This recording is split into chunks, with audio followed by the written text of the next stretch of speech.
All right, isotopes. Isotopes are something really unique. And if you remember way back at the beginning of this chapter, we were talking about Dalton's atomic theory, and we said that atoms of all elements are exactly the same. They're identical. This is when all of a sudden they're not. Right? This is a problem with Dalton's atomic theory. But again, if I go back to those notes, I told you that scientists accept Dalton's atomic theory as true.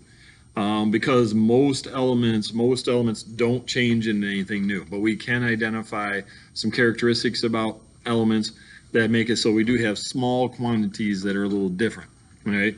So according to these notes in isotopes, the first thing says define an isotope. Well, an isotope is an atom of the same element with different numbers of neutrons.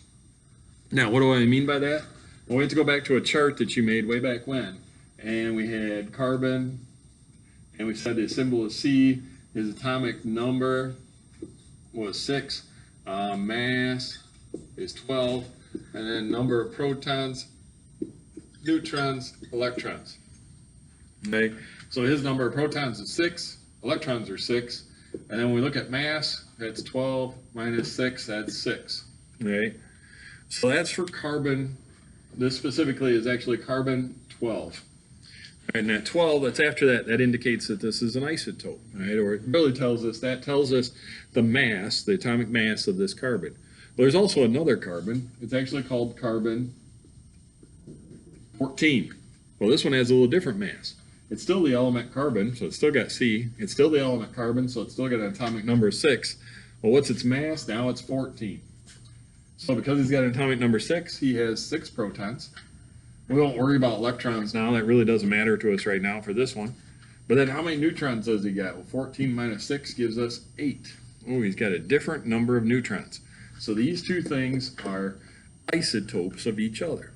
Now, I do want you to note they both have the atomic number 6. I can't change that. If I change the number of protons, then I end up with something totally different. Right? If I end up with something totally different, it's not carbon anymore. If this thing had 8 protons, or then it'd be oxygen. If it had 9 protons, it'd be fluorine. So it's got to have 6 protons to still be carbon. But that mass number is different because of the number of neutrons that are present. Okay, so I had some examples down: carbon 12, carbon 14. This guy down here, carbon 14, is actually a radioactive form of carbon 14 or carbon. We use it to age fossils, and depending upon how much carbon there is, carbon 14 present, when we find the fossil, we can determine the age, which we'll talk about a little bit later as to how that works. But that's what carbon 14 is used for. Carbon 12, that's the carbon that we're mainly made up of, not radioactive. It's the carbon that's inside your pencil. It's the carbon that trees are made out of. It's just basic carbon, not radioactive. It's carbon 14 that's actually radioactive. The other one, letter B, uranium-235, uranium-238. These two isotopes are ones that do affect your life to some extent. You might go, I've never come in contact with uranium. Nope, hope you haven't. I hope not, because it's not a good thing to come in contact with uranium. But what has happened is, if we look at what has happened over in Korea, and specifically North Korea, and North Korea, us as United Nations, I'm not saying United States, I'm going to say the United Nations, the group of nations that are in disagreement with North Korea, we basically have told North Korea they need to stop doing something. What are they doing?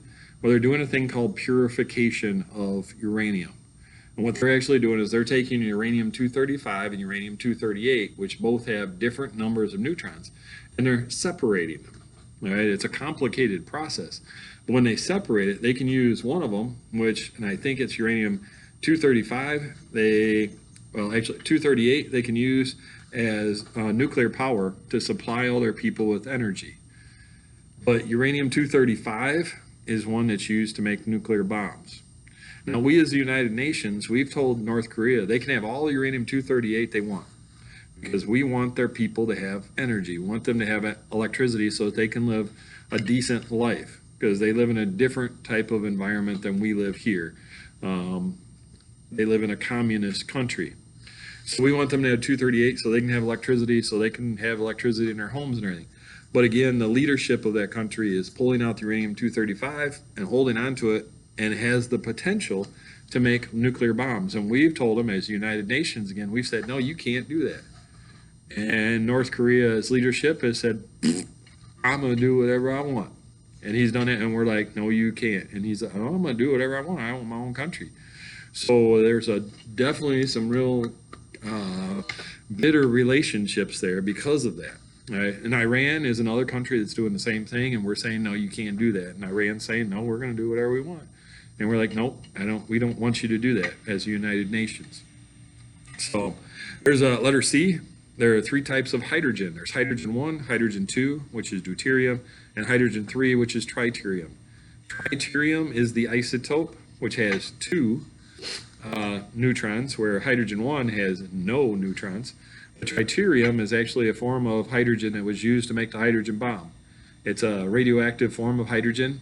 It produced an explosion that was hundreds of times stronger than the bombs in Nagasaki and Hiroshima. An extremely powerful bomb. Right?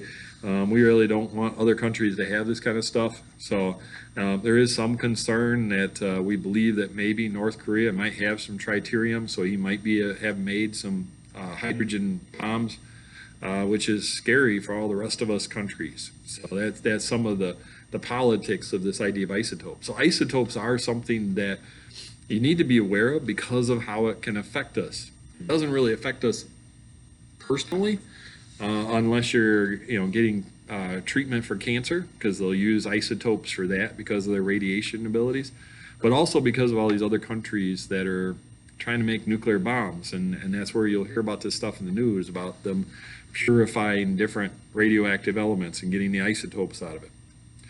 All right, letter C. Why is the mass on the periodic table a decimal? Way back when we started this chapter, we talked about it. There was a decimal and when did you round it off? Well, if that's what we're going to do, then why don't they just round it off on their own? Well, there's a reason for it. It's because that rounded off mass that's on the periodic table is actually, which is letter A in there, it's the weighted average of the masses of the isotopes of the element considering their percent abundances. Oh my word, what in the world did that mean?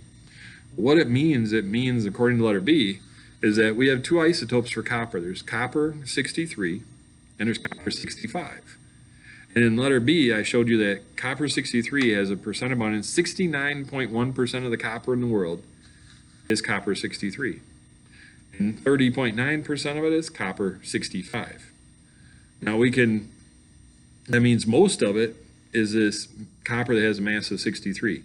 Now we can do the calculations below that and look at copper 63 is 69.1%. So we take the mass of 63 times that percent made into a decimal, which is 0.691. And if you multiply that out, what you're going to get, and here I'll write this up here so you can see what I'm talking about. So I got copper 63. So I take 63 times his relative abundance, which is 0.691. If you multiply that out, you're going to get 43.5. Look at this, so I get it right. 43.533. Then we have copper 65. So that's a mass of 65 times his relative abundance, which is 0.309.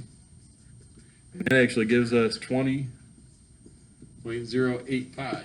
If I add those guys together, what it's going to do is it's going to give me the average atomic mass for these 2 different coppers, because they're both copper. So I want to know, what's the average mass of copper if I grab a copper out of the world?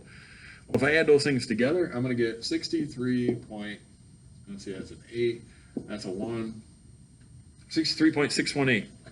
Now if I round this thing off based on my number of significant figures, round it off to 3 significant figures, I'm going to get 63.6. So that is my average atomic mass for copper. Right? Now if you look at this and go, well, the average mass is somewhere between 63 and 65. If we had a 50-50 ratio, if half of it was 63 and half of it was 65, what's the halfway point between those two? 64, right? So therefore the average mass would be 64. I didn't get 64 down here. Why? Because most of it is 63. So I'm closer to 63 than I am 65. So that's why I ended up with a 63.6. We're closer up here to 63 because there's more of that than there is 65. Okay. So that's why we end up with that decimal in the periodic table, is because it's an average of the isotopes for that element. All right, well, I'm going to stop there, and we're going to move on to the next video, which will be part 2, and we're going to look at radioactivity and how that works. So, see you in a minute.